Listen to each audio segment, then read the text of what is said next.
वंदे मातरम। दर्शक मित्रों, आप देख रहे हैं स्टार मैक्स न्यूज चैनल और मैं विजयकांत।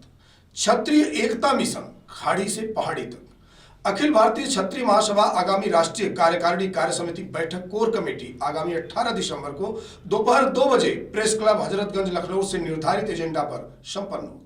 राज्य अपार्टमेंट कार्यालय लखनऊ में वरिष्ठ राष्ट्रीय महामंत्री राघवेंद्र सिंह उर्फ राजू ने कहा कि 19 दिसंबर का कार्यक्रम प्रशासनिक अधिकारियों ने अनुमति ही नहीं दिया। ठाकुर सम्मानित सम्मेलन कार्यक्रम 125वां स्थापना दिवस पर होना सुनिश्चित था। लगातार संगठन पर लग रहे आरोपों पर स्पष्ट है कि माननीय मोदी जी व माननीय योगी जी का समर्थन करना मेरी राजनीतिक नहीं। गीता में साफ साफ लिखा है कि जो राष्ट्र धर्म के लिए लड़े उसका साथ जरूर दो। क्षत्रिय जाति ने ही धर्म कर्म, सनातन धर्म ने हिंदू धर्म में कर्मानुसार 4 वर्ण बनाए गए थे, जिसमें क्षत्रिय, ब्राह्मण, वैश्य, शूद्र। फिर सैकड़ों जातियां कहां से बना डाली गई और क्यों?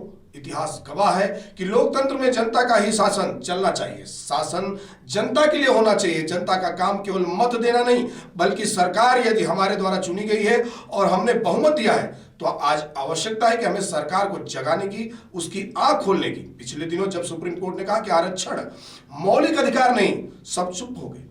अखिल भारतीय क्षत्रिय महासभा चाहती है कि समानता कानून का आर्टिकल 14-15 के अनुसार किसी में भी भेदभाव न किया जाए। जाति, लिंग, रंग के आधार पर आरक्षण से क्यों भेदभाव किया जाता है?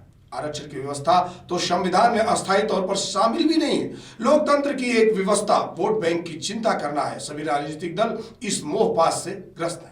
किंतु हम जानते हैं कि किसकी सत्ता में सामाजिक समरसता और विद्वेष कितना घट अथवा बढ़ जाता है। देश की जनता की योग्यता की जगह अयोग्यता देने का नाम है जातिगत आरक्षण। क्षत्रियों को, भारत को हम आत्मनिर्भर बनाना चाहते हैं। हम सबको एकजुट होना पड़ेगा, अपने हक और अधिकार के लिए लड़ना पड़ेगा। रणनीति बना करके उन्होंने कहा कि आगामी विधानसभा चुनाव के आंकड़े समाज के अनदेखी करने वाले सत्ता के बाहर हो जाएंगे। समाज के लोगों को 100% मतदान के लिए जागृत करने के लिए लोकसभा व विधानसभा में हमारे समाज की संख्या न घटे, इस पर सामूहिक निर्णय लिया जाएगा। देश के सभी राजपूताना संगठनों की एकजुटता पर मंथन करेंगे तथा 15 सूत्रीय प्रस्ताव पर चर्चा करेंगे। लखनऊ कार्यालय में वार्ता होगी। पूर्वांचल अध्यक्ष प्रीति कुमार सिंह, कार्य इंजीनियर भुवनेश्वर सिंह, अंकित सिंह प्रमुख पदाधिकारी वहां पर मौजूद रहे।